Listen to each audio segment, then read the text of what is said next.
जमुआ में व्याप्त भ्रष्टाचार और 8 सूत्री मांगों को लेकर प्रखंड कार्यालय के समक्ष झारखंड यूथ फोर्स का अनिश्चितकालीन धरना जारी है। गुरुवार को धरना का 25वां दिन था। झारखंड यूथ फोर्स के इस धरना को समर्थन देने जमुआ के विधायक मंजू कुमारी धरना स्थल पर पहुंची। उन्होंने कहा कि जिन 8 सूत्री मांगों पर झारखंड यूथ फोर्स के सदस्य धरना दे रहे हैं, ये सभी मांगे जायज है। उन्होंने धरना स्थल से ही गिरिडीह उपायुक्त को फोन कर धरना के बारे में बताया और उनसे कहा कि जल्द ही इनकी मांगों को पूरा किया जाए, क्योंकि सभी मांगे जायज और जन मुद्दों से जुड़ी हुई है।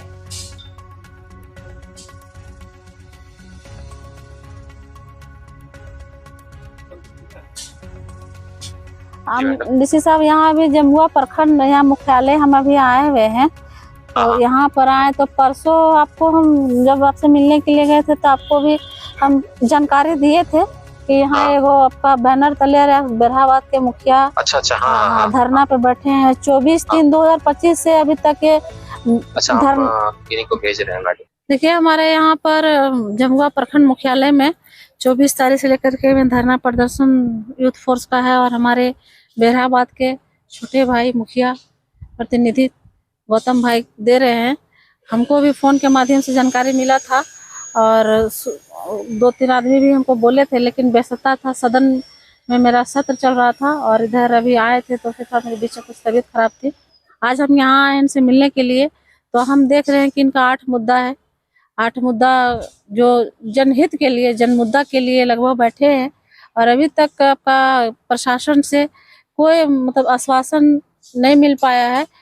तो हम अभी उपायुक्त महोदय से फोन के माध्यम से भी बोले और परसों हम उनसे गए थे मिलने के लिए, तो उनसे भी हम वहाँ पर चर्चा किए थे। बोले थे कि यहाँ लगभग 20-25 दिन से धरना पर बैठे हैं, उसके वार्तालाप करके जो जो उनकी मांगे हैं उसको पूरा करते हुए धरना को समाप्त करवाया जाए।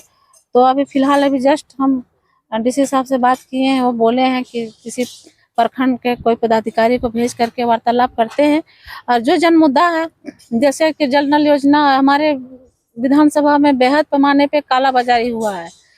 कहीं पे टंकी लगी है तो कहीं पे नलें नहीं है, जहाँ नली है वहाँ टंकी नहीं है, इस तरह से हुआ है। प्लस में ये आपका राशन का जो 2 महीना का जो बैकलॉग जो गबन हुआ है, इसका तो हम सदन में भी आवाज उठाए थे। उसको भी हम बोले थे जो ये गबन किया है वो अफसर पे इसको कार्रवाई करके और जो 2 महीना का जो माल है, राशन का माल है, उसको रिकवरी करवाइए और हमारे क्षेत्र में बंटवाइए, जो जिसका जो अनाज है उसको बंटवाइए।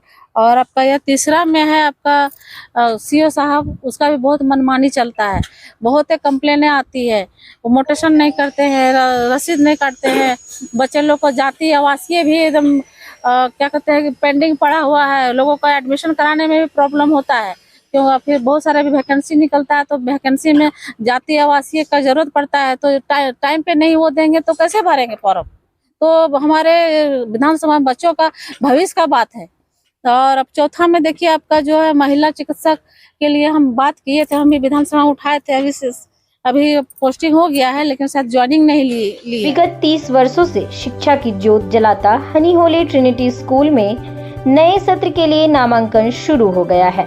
सीबीएसई बोर्ड से मान्यता प्राप्त इस विद्यालय में नर्सरी से कक्षा 12वीं के साइंस, कॉमर्स और आर्ट्स स्ट्रीम में पढ़ाई होती है। विद्यालय में योग्य, अनुभवी व समर्पित शिक्षकों की टीम, प्रतियोगी माहौल, computer classes, modern science lab, rich library, music classes, खेलकूद के लिए विशाल मैदान, सीसीटीवी कैमरा, आरओ वाटर की सुविधा उपलब्ध है। निदेशक मुमताज अली के मार्गदर्शन और प्रिंसिपल अनीता सिन्हा के कुशल नेतृत्व से यहाँ के छात्रों का बहुमुखी विकास हो रहा है। तो क्वालिटी युक्त शिक्षा के लिए आज ही अपने बच्चों का नामांकन कराएं। हमारा पता Honey Holi Trinity school, Mohanpur, Pachamba road, Giridih.